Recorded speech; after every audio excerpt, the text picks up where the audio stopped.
I'm back in another video, and this time I'm painting a Kroot War Shaper. The Kroot War Shaper is just such a cool model, and I had to pick one up.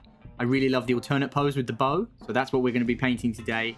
In the last video I painted a Kroot Stalker to add to my kill team, and this time we're not adding anything to a kill team or an army, we're just painting it for the fun of it. I just really like this miniature, I just want to paint it to the best of my ability. Here are the sub-assembly parts, I got those ready, and then I'm going to paint some skin with some warm grey-white tones. And I've seen a lot of people doing white Kroot recently, and they look really, really cool. I really wanted to try that myself. So I did a little test on a head, and this is what you can see in front of you. And I thought that turned out okay, so it's a little bit of a hint of what's to come. And then we just started laying down the warm grey base tone. I'm using Army Painter Fanatic paints for this, and I bought myself the warm grey and white set because I wanted all of those tones to sort of match together to try and make this a bit easier for myself. I'm just dotting all the different places on the skin where I'm going to put this base tone, and then I'm doing the same on the head. I'm showing that as well. And when we've got the white base tone down, this is what it looks like. So next up, painting the belly. I base coat that with Ushabti bone, and then I'll show later on how I highlight that. Because I do want this Kroot to look a little bit similar to the Kroot that I've painted for my kill team, even though he won't be in the kill team, if I did ever put them all out on the table together, I'd really love it if they all kind of looked in keeping and had the same sort of style. So I'm going to use some similar leather colours to the last video. And so I've used Galvorback Red for some leather materials there. I'm also going to use Rhinox Hide again, and the third one that I used in the first video was Steel Legion Drab, so I'm going to use that as well. I'm going to rush through painting the base coats really quickly because you may have seen the previous video where I did that, or you may just be really comfortable with adding base coats. Base coats are quite straightforward. As long as you keep the paint thin, then generally you can just keep applying layers until you get full coverage. At this stage, this is what the miniature looks like. Just simple base coats, starting to look nice and clean. So then we're going to add that Steel Legion Drab that I mentioned. And we're just going to cover all the leather parts that we haven't covered yet. With that done, I checked the back of the box art just for some reference, what different colours I need to put on different parts, and one thing that I really wanted to make sure I did right was the knife handle. It's like a bone colour, so I go in with a basic bone colour, I think it was Wraith Bone, in order to just pick that out.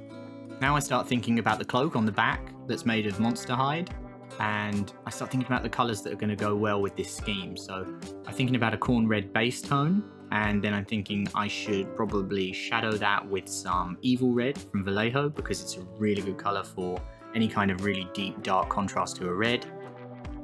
I'm doing some palette shots here of my wet palette just to show you that I'm mixing a bit of black into this Evil Red just to darken it a little bit, and then we're going to use that as a base tone to highlight the cloak. This cloak has a lot of detail and a lot of raised areas, so it's a particular area of the model where I want to focus on really getting some good contrast and pulling out all the different elements. It's such a cool part of the back of the model, and I think it's a really nice piece to look at, so I wanted to make sure that I did a lot of effort on this. So you're going to see quite a large section of this video is devoted towards the cloak.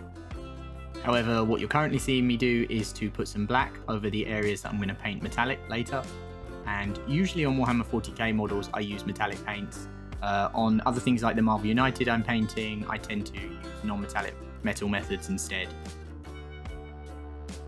I did pick out the little bindings around this cool throwing weapon that he has in his hand.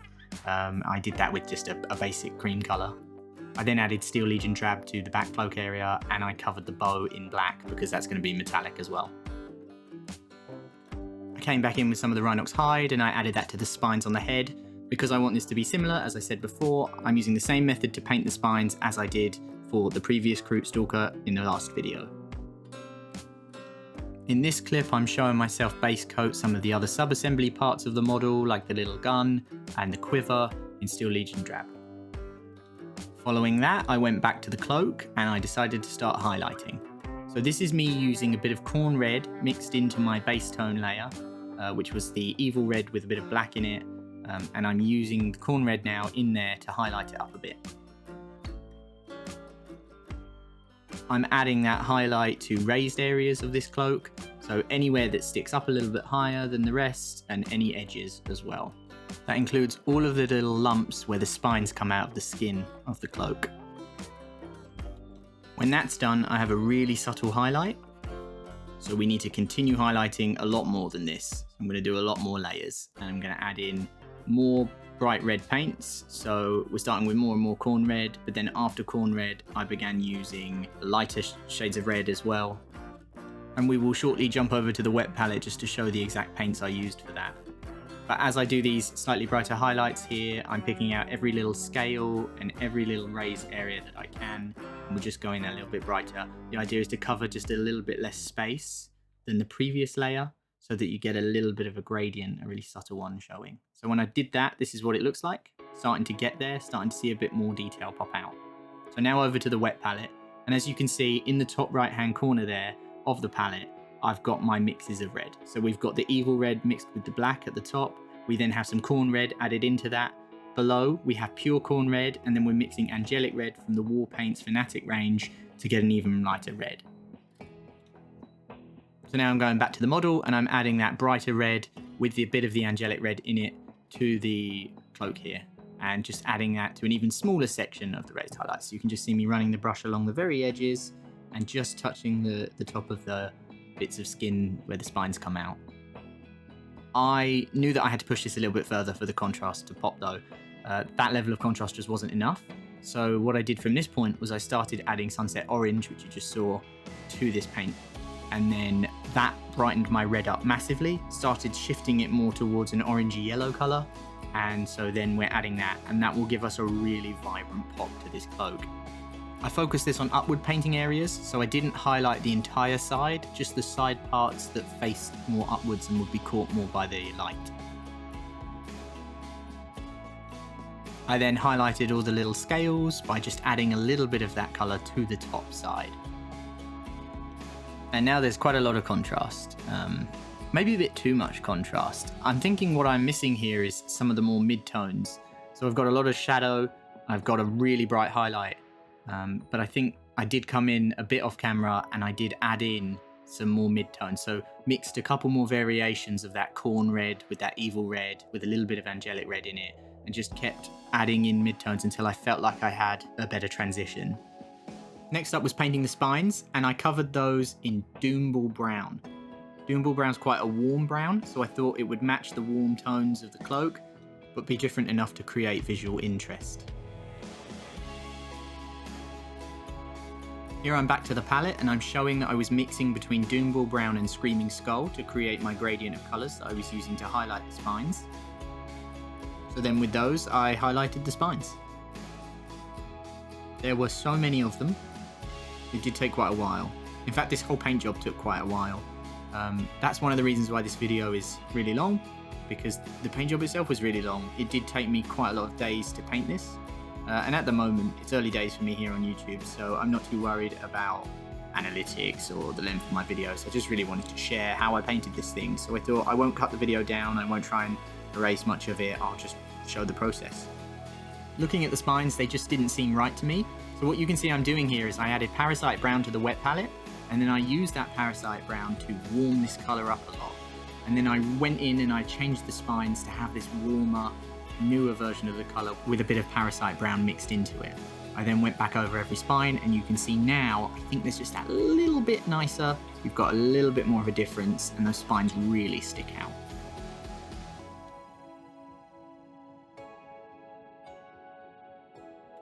So now away with the cape, and then we give it a little wave, and then we go back to the main miniature. We stick him into his holder very firmly, hope that he doesn't fall off, and we get back to painting.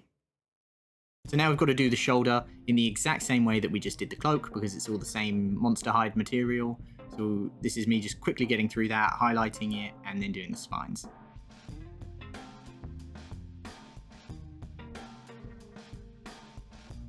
You've always got to take a bit of time to admire what you've done, and so here I am holding up the cloak to the rest of the miniature to check that it all matches and to see how I've done. So back on the main body, I decided to do shadows. So I'm just putting in a little shadow line there for the skin, using a darker grey in that dark grey set from Fanatic, and I'm just going to add that into all the recesses on the skin. This is just like what I did in the Kroot Stalker video previously, where I'm manually going in and adding my shadows into all of the deepest recesses. instead of using something like a wash. Similar to what I said in that video, this process can often be messy at the start, and you have to come in with the base coat and clean up the lines, make them thinner and neater. And with the shadows painted on the skin, I ended up with something that looked like this. Next up, I started highlighting the skin. In this clip, I just using the base coat to neaten up those lines again, make them nice and thin as I just mentioned. After neatening, we ended up with something like this. Bit of a subtle difference, but you can see some of those shadow lines are a bit thinner now. Now I'm going to use Great Hall Grey and we're going to start highlighting the skin.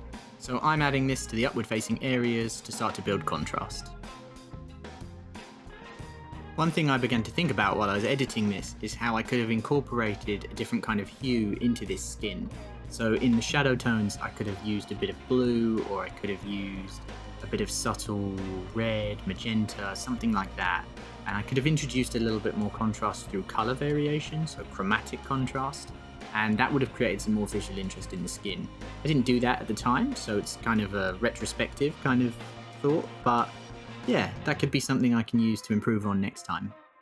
For the final highlight on the skin and the brightest highlight, I went for Brain Matter Beige, which is the lightest colour in this set, and I decided to make that my final highlight. I held my breath and I tried to add it in the tiniest little areas with a small brush in order to get a really thin line.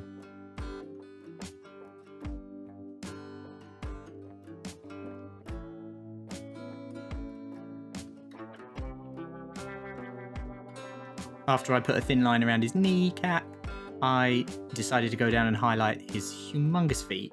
Kroot have like giant dinosaur feet with loads of little ridges and bumps on them, so I just highlighted as many of those, picked those out with the brush as I could, only trying to cover a really tiny area with this highlight. With the final highlight done, this is what the skin looks like. And now I moved on to highlighting that belly. So in the previous video with the Kroot Stalker, I used Screaming Skull. This one, I decided to use Bone White instead. So I just added increasing amounts of Bone White to Shabty Bone to continue highlighting. And here's the final belly. Next, I started to highlight the waist belt thingy that I painted previously in Steel Legion Drab. You can also see here that off camera I attempted to shade the bone handle of that knife. That didn't go very well, so I'm not going to show it, but I'm going to show how I fix it later on. To create the highlight for this belt thing, I decided to use Carrick Stone, so I'm just adding increasing amounts of Carrick Stone to my Steel Legion Drab base coat in order to create higher levels of highlight.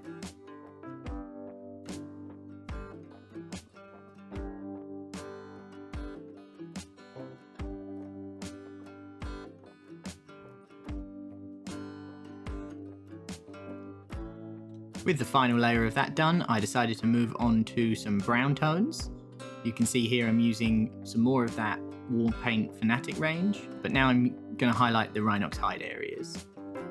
I used Bootstrap Brown first, and I covered the majority of the upward facing areas. Then I used Leather Brown on an even smaller area, and I used the Command Khaki just for the very smallest, lightest highlights. While I show that, I did just want to talk a little bit about how in the last video I said that I didn't really intend for these videos to be a direct tutorial. And whilst that's kind of true, I realised watching back the first video that I explained so much of what I'm doing that it is quite like a tutorial. So if it ends up seeming a lot like a tutorial, these videos, then that's fine by me. And if you think I'm a good painter or I'm doing anything that you think is useful and might help you paint, then that's great. And I hope you take away some stuff from this video that can help you in your hobby as well. I often think an area of a model really comes to life with that final brightest highlight. You can see as I'm adding it to the back of the leg there, it just really helps define that particular area. And you'll hear me say that a lot, define and contrast. It's because it's so important, and I'm sure you've heard loads of other people saying it online, and it's how I learned it. I just saw a lot of other people online in videos saying that contrast is super, super important for your models, and it really is. So that's all I'm really trying to do when I'm highlighting these layers up, is just keep pushing and see how far I can take it. With those areas highlighted up, they now look like this, and things are really starting to take shape. I've often struggled painting magenta and purple on miniatures over the last few years because it's not always clear exactly what colour you should use to highlight it. For this miniature, I decided to use bone white to add into my Galvorback red, and it created me a desaturated and brighter tone that I could use to highlight. This material has these tiny ridges that I just ran the brush along in order to pick them out.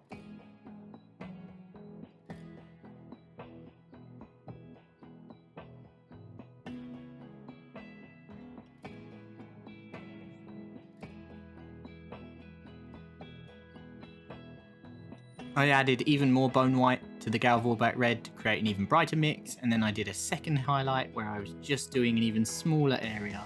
You can just see me adding just towards the top of those ridges, just a tiny bit of that colour there. And here's another checkpoint just to show where we've got to at this point on the model. So next is time for metallics. Metallics are scary and I often fear painting them, but we had to push on anyway and give it a go. I'm sure many people think that normal metallics is easy, but for some reason for me, I find metallics kind of daunting because I don't feel like I really know how to highlight them that well or get a really good effect with them when I am doing them, as opposed to something like a non-metallic metal, which I can't do very well yet, but I understand in principle more about how I can create contrast by using much brighter colours. When I overlay a really bright silver tone on top of a darker silver tone with metallics, it doesn't seem to create quite as much of a contrast, or at least it didn't before this paint job. And that largely came down to the paints I was using. The Vallejo Model Air Silver is really, really nice. The Mecha Color Dark Steel and Steel were great, and that Dark Silver from Pro Acryl is just really nice paints, so definitely makes it easier when the paint's doing what you want it to. In this clip, I'm adding the silver over the top of the dark silver as a highlight. You can see I've done that quite rough as a patch there. I will come in with some of the intermediate metals and just sort of blend that so it's a little bit smoother. I will also be doing a freehand over the top of that shoulder, so it won't stay like that forever. On the chest, I wanted to use some dotting to create some texture, so I'm just stippling on very gently with very light touches some silver there over the top of that dark silver. And I'm making the spotting less dense as I go down so that it looks more like a highlight as well.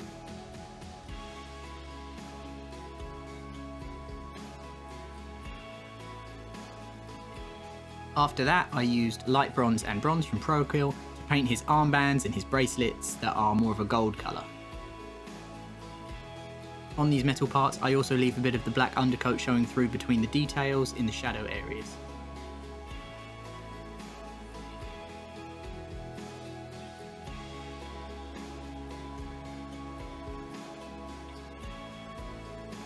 I use the light bronze to highlight these areas so that they get a nice shine.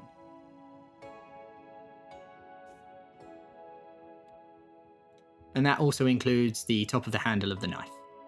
Between clips, you may have also noticed that the knife is now looking a lot less yellow, and I did fix it up with a coat of Wraithbone and some Screaming Skull to highlight. Then I'm using Mournfang Brown and Scrag Brown to highlight the spines over the Kroot, like we did in the Stalker video previously. They go over the top of that Rhinox hide base coat. And I'm also doing that on the head, even though this is still a sub-assembly at this point. I did also do all the metal work on the different jewellery pieces on the head as well. Now it's time for some gluing with some super glue, and I'm going to start adding some of the elements back onto the miniature now that we've painted a lot of the parts underneath. So the first thing I tried to do was stick on his quiver, and that was very easy. You can see it just pops on nice and easy there. Like a total fool, I made a mistake here and I didn't paint the arrows before I stuck this on, so now I'm going to have to reach through and paint the arrows from the front side, which is a bit annoying. I also stuck the gun to the front, and now I'm painting up the bow in order to get that ready to attach to the miniature as well. I started with the bowstring and I just used a cream colour for this. I then darted back to the arrows and I painted those with Gorthor Brown, and I think I highlighted them with Baneberry Brown. I haven't been too focused on copying the box art exactly, but I have been using it as a reference, and one of the things that I saw on the box art that I really liked was there's this really subtle shading towards the base of the arrow strings, and so I did that with a bit of a darker brown. I think I used the Gorthor Brown that I used on the arrow shafts on the strings in order to get them to have a little bit of that subtle gradient. Now it's time to glue the bow onto the miniature. So I had a lot of trouble with this. I really struggled to get this to work. for some reason, no matter which way I turned it round or did it, the hand connection just didn't look right. So I kept going at it and I've cut it down, but it did take me quite a while to get that stuck on.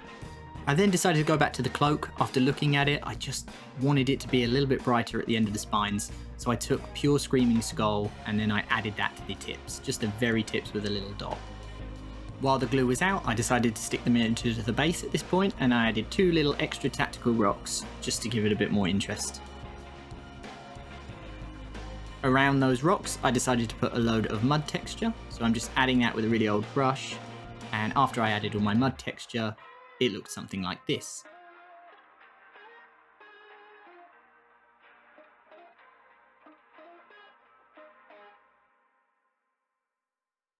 One of the things I really liked about the box art of this alternate build when I first saw it was this pop of blue from the feathers and the arrows and some of the beads in the spines and the head.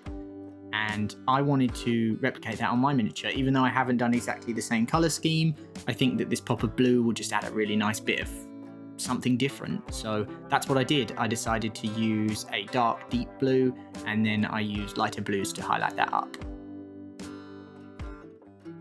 And once I'd added a tiny bit of very, very light blue to the tip of all the arrows, I do think I show what those 2 paints I used were, and they are Marine Mist from the Army Painter Fanatic and Baharoth Blue from Citadel. And the 2 darker blues I used were Imperial Blue and Night Blue from Vallejo's Game Colour range.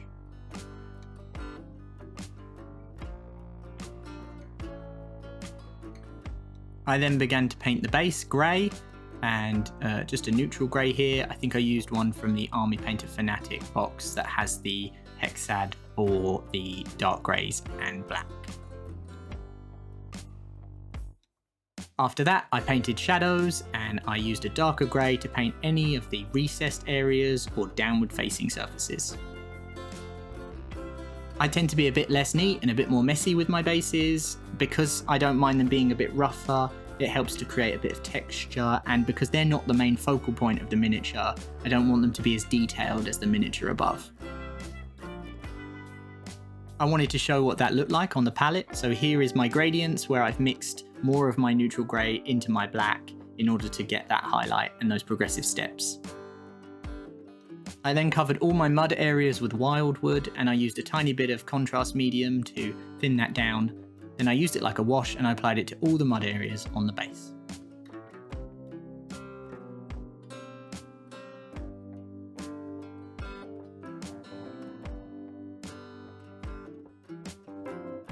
A part of the model that we still haven't stuck on yet is the head, and so I wanted to finish that up with its own little section.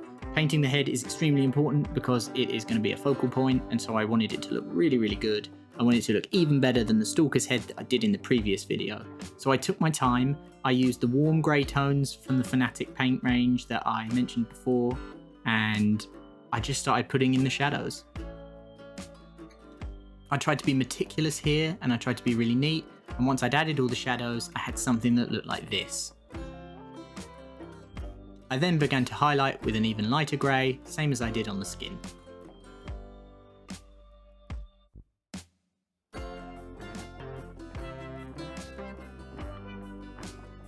With this head, for me, it was all about definition, and that means putting bright areas next to dark areas, having contrast between them, and making all of the parts like the cheekbones and the jawline and the eyes all really well defined. The other part to that as well is to have everything really neat, so I wasn't going to accept any mistakes here. If I made a mistake, I cleaned it up with the brush. For the beak part, I used Dryad Bark. I like that colour because I used it on all my other Kroot, but also because it's a desaturated brown, so it contrasts a little bit to the Rhinox hide we'd used on other parts of the model. In this part, I make a mix of Dryad Brown and one of my greys in order to try and create an intermediate tone that I can use between the skin and the beak to create a softer gradient between those parts.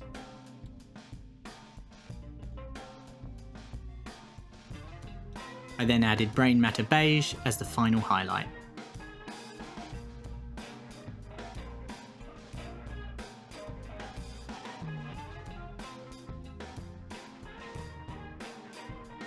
After that, I painted the eyes with a dot of pure white, and I made sure there was a nice dark ring of grey around them in order to make them stand out.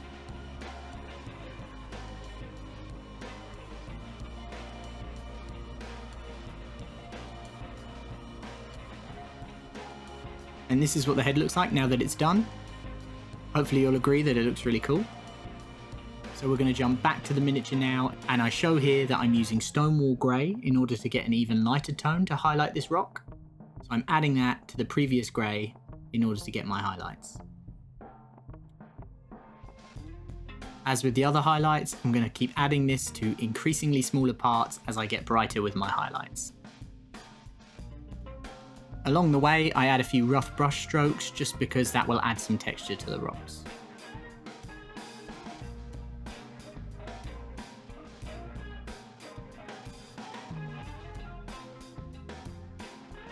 Once I've done that, I end up with rocks that look a bit like this. Now it's time to give the mud a bit of love. I'm doing that with an old brush, and I'm just doing a very rough dry brush with a lighter brown.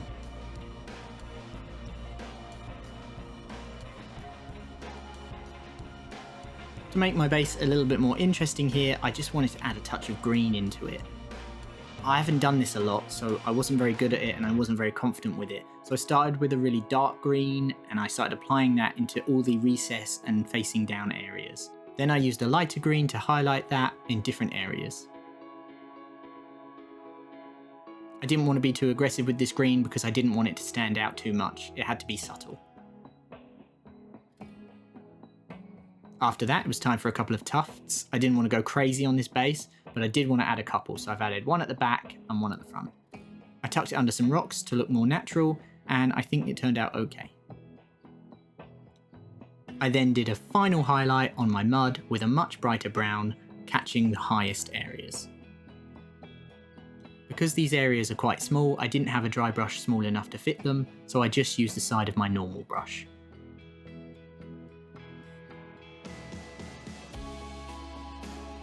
For some final touches on this miniature, I decided to do a freehand on the shoulder, which I mentioned earlier. Part of the reason why I wanted this model was because I absolutely wanted to try and do this. And so I worked carefully and I started adding black arrows to the shoulder until I got a pattern that matched the box art. I kept going back and forth between the black and the metallic colours in order to neaten up my edges and my lines as much as possible. The final finishing touch was to put some markings on the head, and then I was left with a finished miniature that looked like this.